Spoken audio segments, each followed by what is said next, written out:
What it is, what it do, cyber world. It is your girl, the one, the only Ash Said It. AshSaidIt.com, AshSaidIt.com, baby babies. Thank you so much for tuning in to the Ash Said It Daily Podcast Show.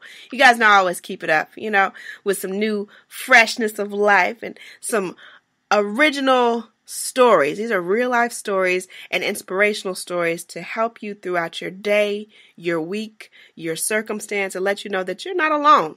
You are not alone. So joining me today is speaker, blogger, author, businesswoman. I'm just running out of titles for you. The one and only Miss Zeta J, Azeta Joel. Hey Ash, thank you for having me today. Thank you world for tuning in and listening. I'm so excited to be on this show to share this platform with Miss Ash. Oh, you're such a sweetie. All right, Zeta, so let everybody know where you're from. What city do you represent? I'm a native of Atlanta, Georgia, born and raised. Southwest Atlanta, College Park, East Point. I went to Tri-Cities High School, went to college at DeVry in Decatur, Georgia. Been here all my life. Haven't really lived anywhere, but I'm ready to, so we'll see how that goes. Okay, yeah, we rolling with the punches. The possibilities are endless. Yeah, I've been trying to move for the last 3-4 years. I don't know where I'm going, but I'm ready to get out of Georgia. How about that? You do what you do, and you stay obedient. You know what I'm saying? Because I gotta tell you most of the time. I tell you, look, this is where I need you. That's where I need you to be at. But yeah, we'll see. All right, Zeta. So your resume precedes itself. I guess starting from Jump Street, starting from the beginning. As a young child, what did you want to be? Well, I can't quite put my hands on it, but I do remember I was listening to, I think, Stacia Pierce at one of her conferences, and she said, think back to when you was a child.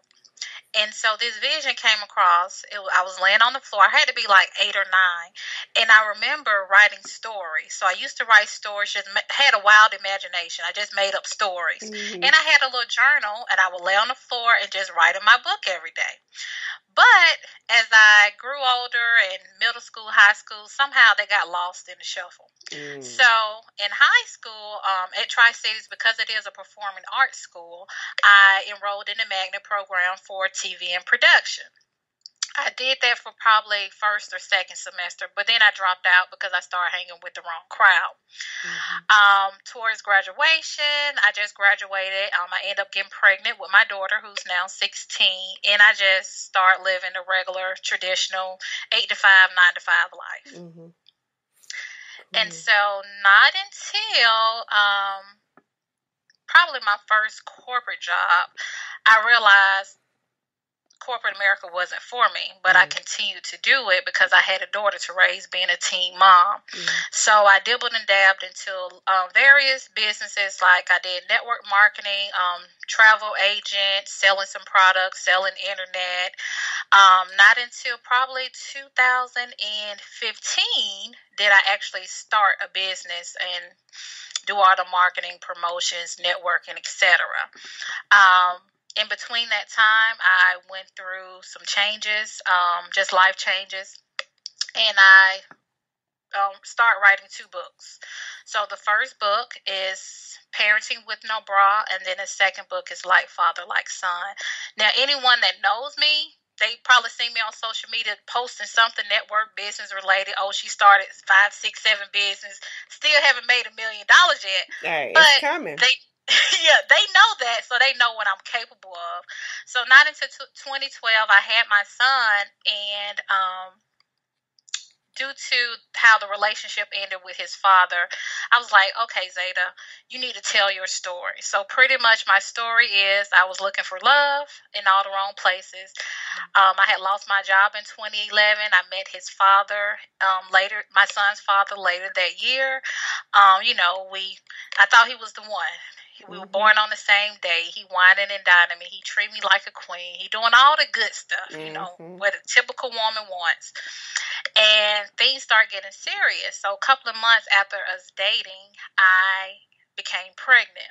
Because the relationship was so new, I didn't know what to do. I told him I was going to have an abortion, but my heart and in my spirit, it was telling me to keep the child. Yeah. So I waited till I was like probably almost 4 months before I actually determined what I was going to do.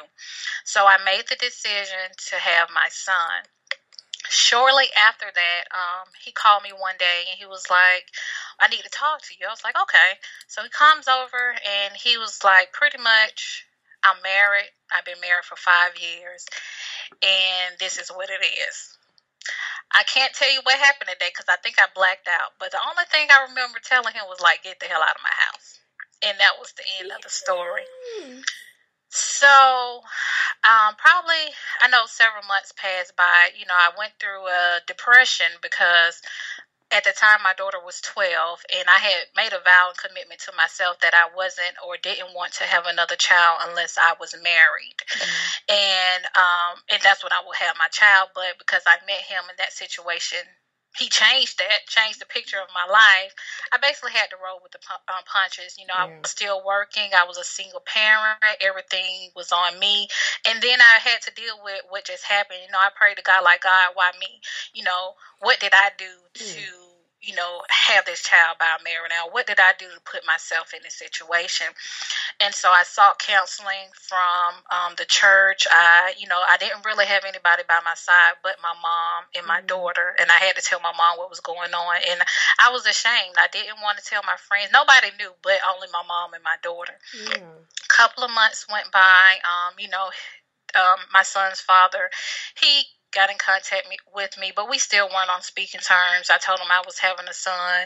And, you know, I just went with the flow because I couldn't give up. I still had things I had to take care of. I still had to raise my daughter. And so once I finally recovered, which was like 2 years later, and I'm able to share the story today, I decided to share my story because I knew it was other women out there dealing with similar or the same situation. So in the process, I wrote Parenting with No Bra. And basically, I talk about my life, you know, what happened with my son's father. And I give women tips on how to basically still keep the family together. You know, my situation is not ideal. You know, I was a side chick, not intentionally, but it just happened that way. But at the end of the day, it's all about my son knowing his father. We have a lot of households where it's single moms raising kids and the sons don't know their father. And I did not, regardless of the situation, did not want my son to experience this. Now, it's not peaches and cream. It's not ideal, but it's what I was dealt with, and I'm just, you know, going with it. So that's the meaning behind Parenting with No Bra. In between that, I was like, okay, I love my son to death. That's my heartbeat. God bless me with it. And I just love him. I can't express the love I have for him. I just look at him every day and be like, oh, that's my baby. I love him so much. But in that, I decided to write Like Father, Like Son.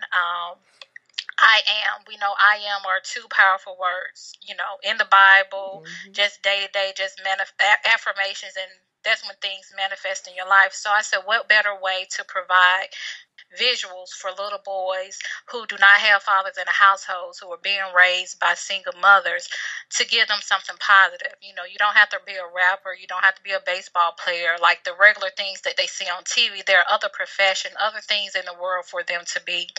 So God gave me the vision probably like 2 o'clock in the morning. I still have it on my phone to this day.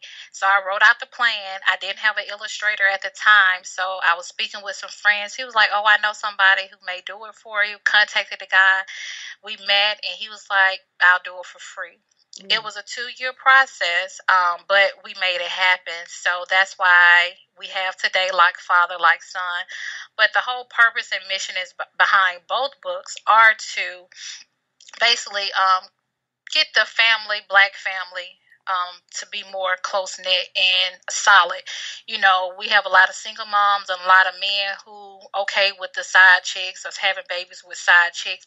But at the end of the day, it's all about the child. It's all about us raising another generation of a family that's want to be together, that want to keep the bond together. We can go left and we can go right. At the end of the day, you only have your mom, your sister, and your family. So we have to do a better job at keeping the relationship and the family foundation tight. So that's why I wrote 2 books for that. But I've always had an entrepreneurial spirit. I can remember clearly probably since high school, and I never let that go.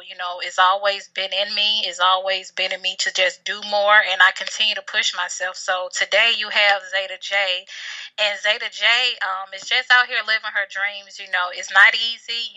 Each day is a constant reminder. Each day I have to push myself. Each day I have to believe in myself. Mm-hmm. Each day I got to meditate and pray mm-hmm. just to keep moving, because it's hard. The money is not coming like I wanted to, but I know I'm living my passion because I'm happy, I'm at peace, I'm content with myself. So get inspired with Zeta J. That's the meaning and the message behind anything that I do, anybody that I come in contact with. I share my story and I want them to be inspired. I don't let anything get in the way. And then today, I think November of last year, I almost died, and that was another push. I had a procedure done, and only thing I can remember, like, if I died that day, what legacy or what did I have holding or somewhere stashed for my kids? And I didn't have anything, so it would be my mom basically taking care of my kids, and the only thing I had for them was an insurance policy. I didn't want that to be the only thing I had for my daughter and my son. So from that moment forward, I basically made a commitment to myself and to God that I'm going to do it. I don't know where I'm going to go. I don't know what the future looks like. I know what I want, but I have to do it for my kids. I want to leave a legacy. I want something to be left behind for my future generations. So that's why I'm a blogger. That's why I'm an entrepreneur. That's why I'm a speaker. Mm-hmm. That's why I write. That's why that's why I am. Because my why is way bigger. I take every opportunity, every person I come in contact with as a blessing from God, because I wasn't here a couple of months ago, but I made the commitment that I had to. Absolutely. And I commend you. I tip my hat to you on being able to share your story, because like you said, a lot of people that have gone through things of that nature, or maybe even worse, they keep the stories to themselves. And one thing that I heard someone tell me one time was, your story is not yours to keep. Mm-hmm. Your story is for you to share so that other people can know that there's hope. And hearing that statement, it just really resonated with me because of my own personal stories. A lot of people know about my story of how I lost my mom and things of that nature, and how Ash Said It even came to be. And when I heard that young lady speak that, it was like, wow, like, it's not even about me, really. Right. Yeah, I'm here. I'm a part of the story. It came through me. But at the same token, someone else needs to hear this story to know that it's not the end of the road for you. This is not a life sentence of, okay, this is how your life is going to be forever. It's going to be bad. It's going to be hard. Being an entrepreneur, it is one of the most difficult things ever in life. I work harder for myself than I've ever worked on any job. Hours and everything. You should see me sitting up here 2-3 o'clock in the morning trying to fight, writing down ideas and coming up with business schemes and graphics and everything. And I'm like, I need to wake up at 6. Right. You know what I'm saying? So it's not for the meek hearted. It's not.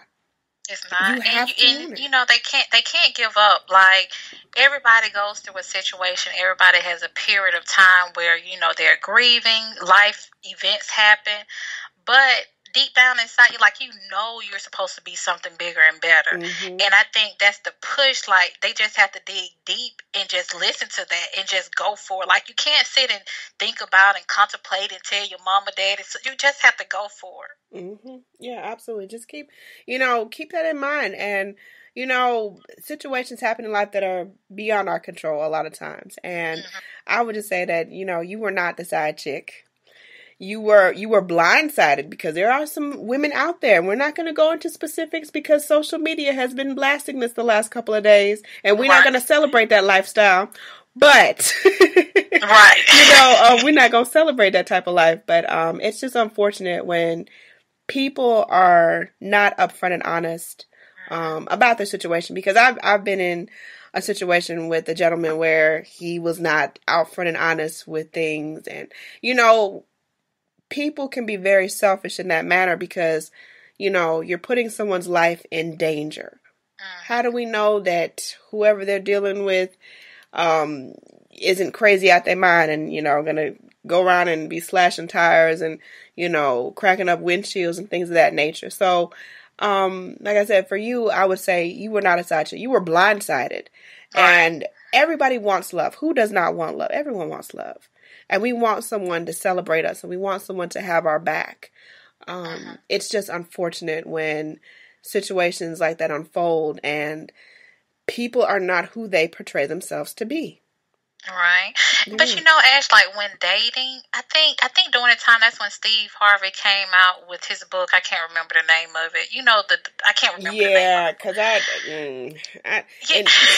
I got thoughts on that too, but go ahead. I was dating, I was meeting guys and everything, and I went through, like, I thought I did, like, I asked all the right questions, and I did the waiting period before I gave up, the cookies. Yeah. And I'm like, okay, we done made it past this point. We 3-4 months in. I waited the 90 days before I did.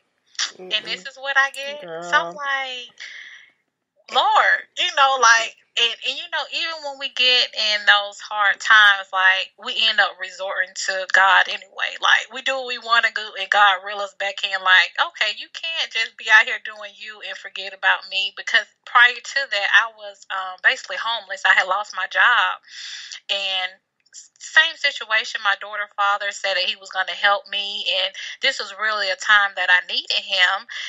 And we had a conversation, like, oh, I'm gonna help you, help you get yourself back on your feet, X, Y, and Z. A month later, he basically abandoned me and my daughter. He didn't give the child support. He didn't pay the rent. He didn't do anything. But luckily, I had money saved, but that ran out. So we were homeless. We were staying with family. And again, I was back in the same place to where I had to call on God, because that was all I had. My mom couldn't help me. My mom couldn't, get me out of where I was. I had to rely on him. And sure, God came through as always. He blessed me with another job. He placed me back in an apartment. Things start opening up.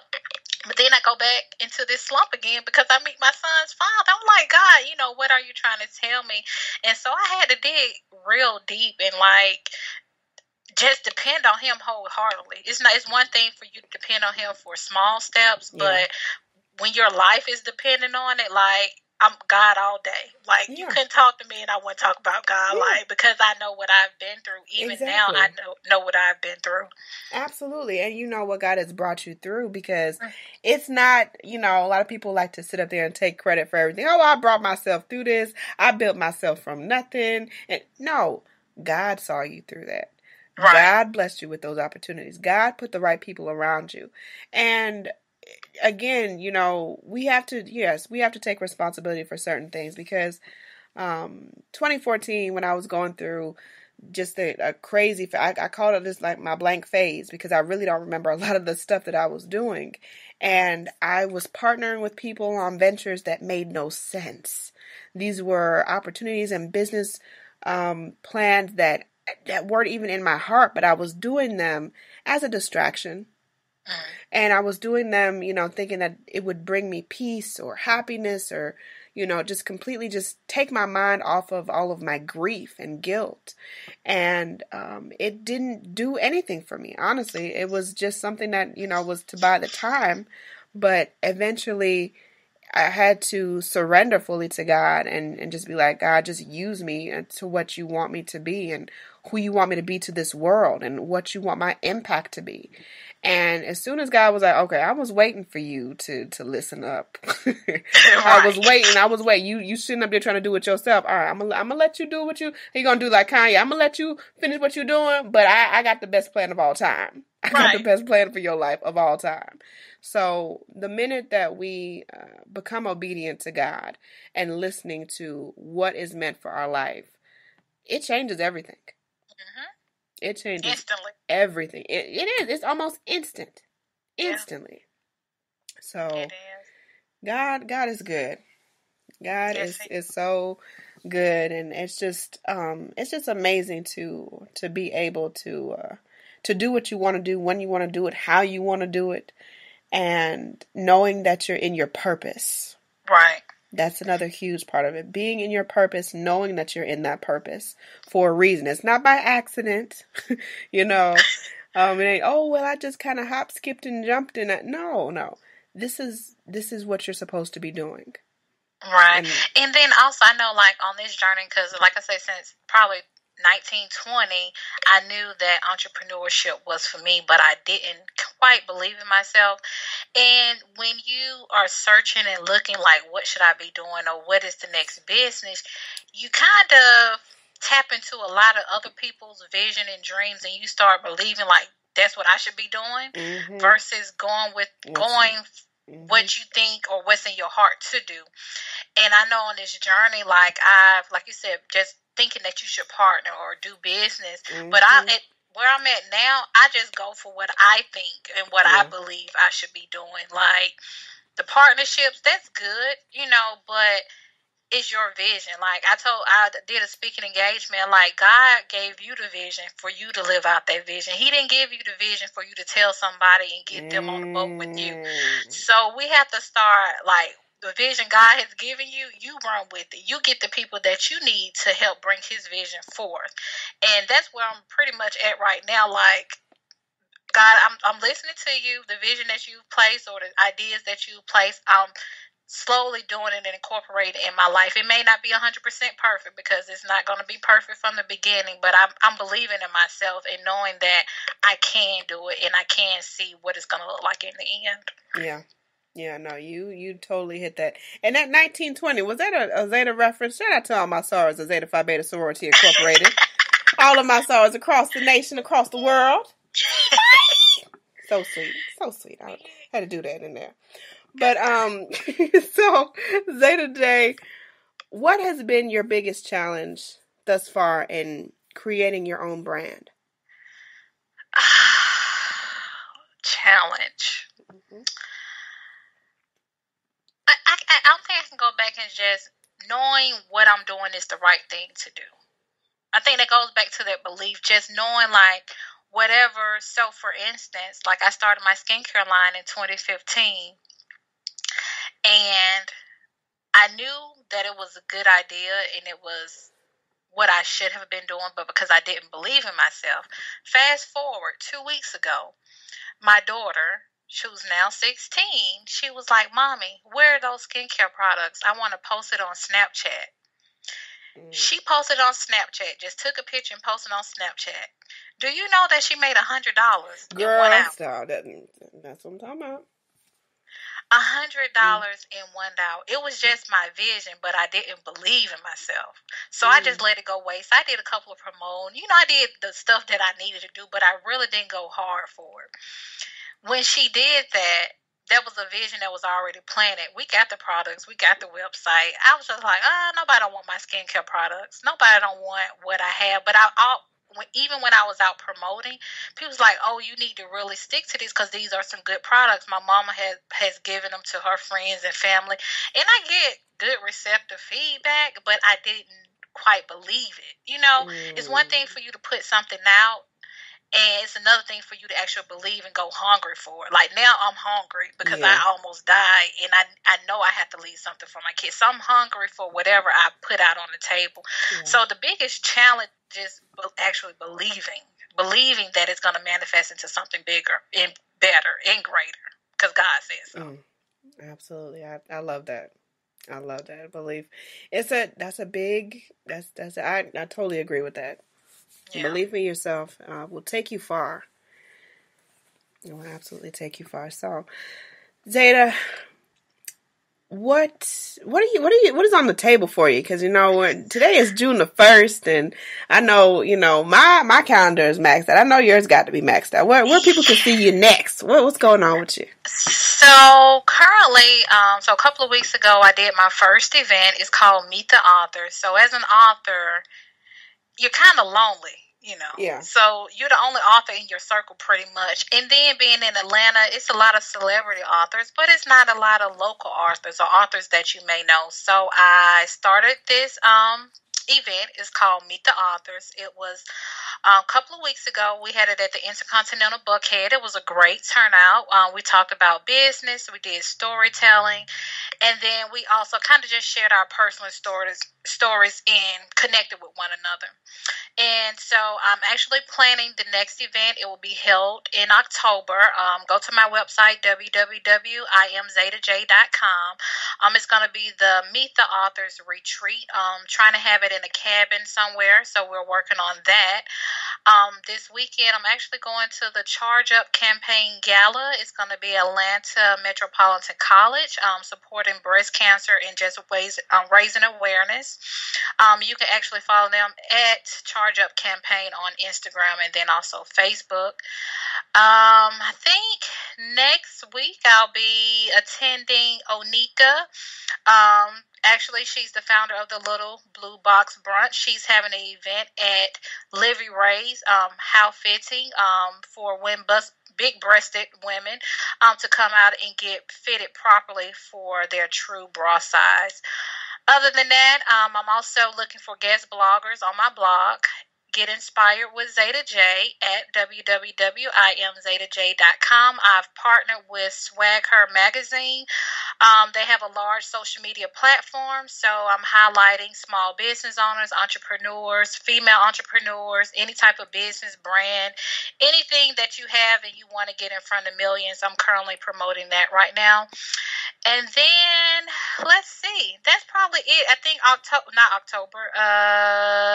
July the 23rd, I'll be having an event at Delightful Eats, 421 Lounge down on Edgewood. It's going to be rooftop conversations. I'm currently working on that. But all this information will be posted on my blog at www.IamZetaJ.com.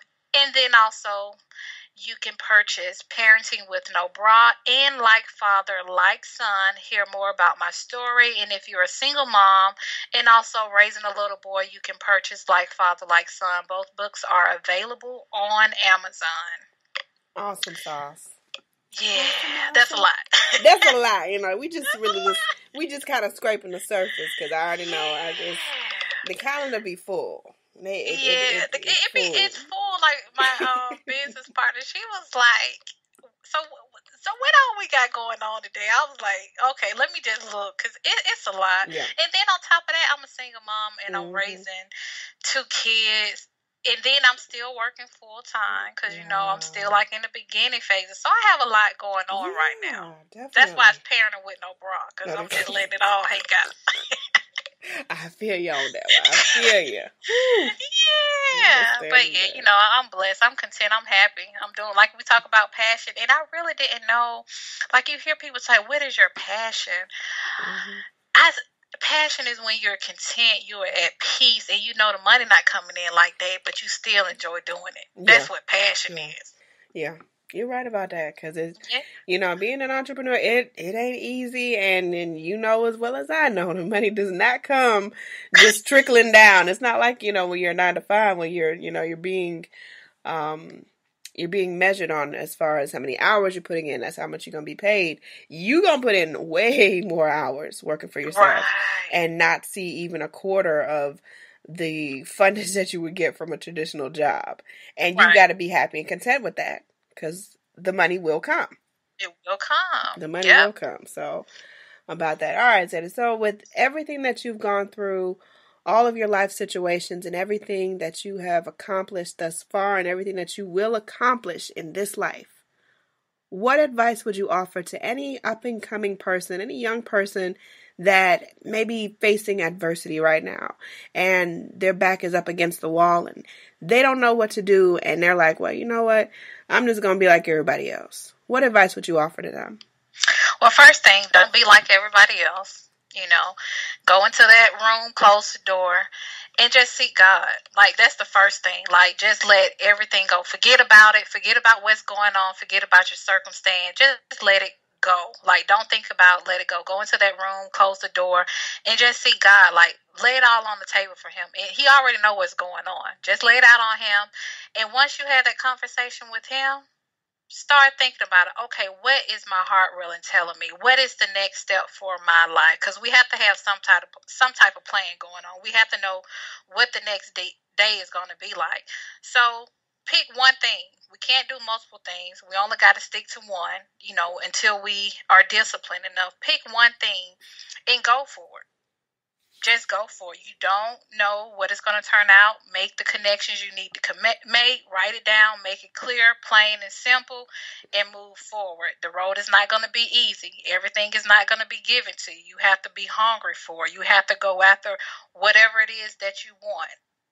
You have to. Nobody is going to do anything for you. Nobody's going to put it on the plate, line it up, and say it's going to be like, it's going to look like this. They don't have a blueprint. It's no blueprint for entrepreneurship.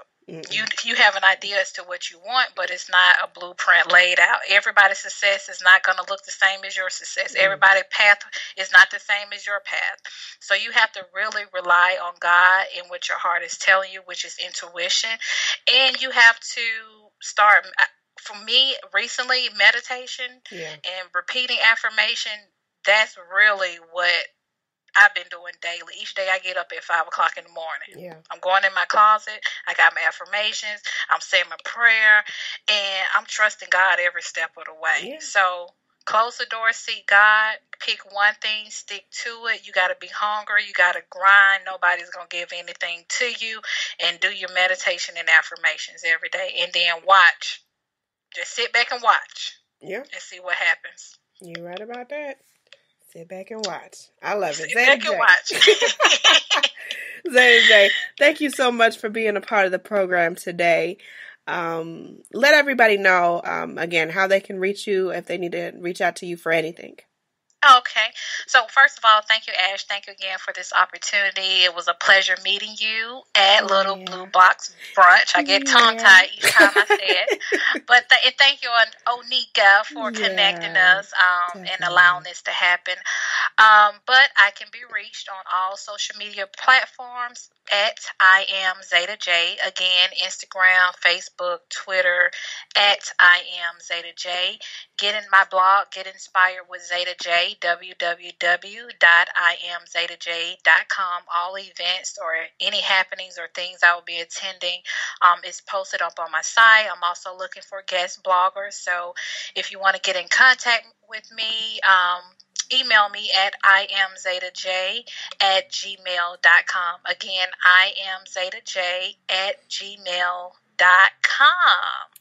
Awesome. Again, thank you, Ash. Well, thank you so much for being phenomenal, for being the rock star that you are, the industry leader that you are, what I'm saying, claiming that, Zeta J. Amen, amen. I'm receiving it, girl. I'm all the way over here. I'm receiving it. Absolutely. So thank you, Mama. I know that there's going to be so much more that you're going to do and so many other ways that you're going to be able to reach people and to help, because that's really what it's about, is about us reaching back and helping one another and helping those that need assistance. And it may not necessarily be anything scholastic based. It may be someone just wanting you to hear their story. Right. So always being able to reach back and to help others, that was definitely a big thing with my mom, and that definitely is something that resonates with a lot of people worldwide. So right. And we have to just do more of this, continue to share our story. And then also, I forgot to add, parenting with no bra and like father, like son. If you're a single mother doing it by yourself, you have a father who wants to be somewhat involved or partially involved, you need to purchase the book, because it's all about bringing our family together closer, making sure the foundation is stronger for our kids, and then also providing positive visuals for our sons to see of men that look like them. So you got to go check out Parenting with No Bra and Like Father, Like Son on Amazon today. All right. Sounds like a bet. All right, you guys, this is Zeta J. Y'all know how to find her and get at her. And I appreciate each and every one of you guys for downloading the show across the board. 10,000 hits to AshSaidIt.com. Woot, woot. Yes, we're celebrating that. And of course, like I said, all the downloads of the podcast. I love and appreciate you guys. I wouldn't be able to do this if it was not for all the support, all the likes, all the shares, all the comments. Everything makes a difference. So I thank you. Each and every one of y'all. And always keep in mind, anyone to tell you that you can't do what you want to do, you look them square in the face and tell them, don't believe me, just watch. Watch what I do. Watch me make it happen. Watch me make history. Because that's what we're doing this for. We're doing this for the history books. Social media is nice. It's cool. It's fun. But real life is so much better. Ooh. All right. Y'all have a great one. I will talk to y'all later. Deuces.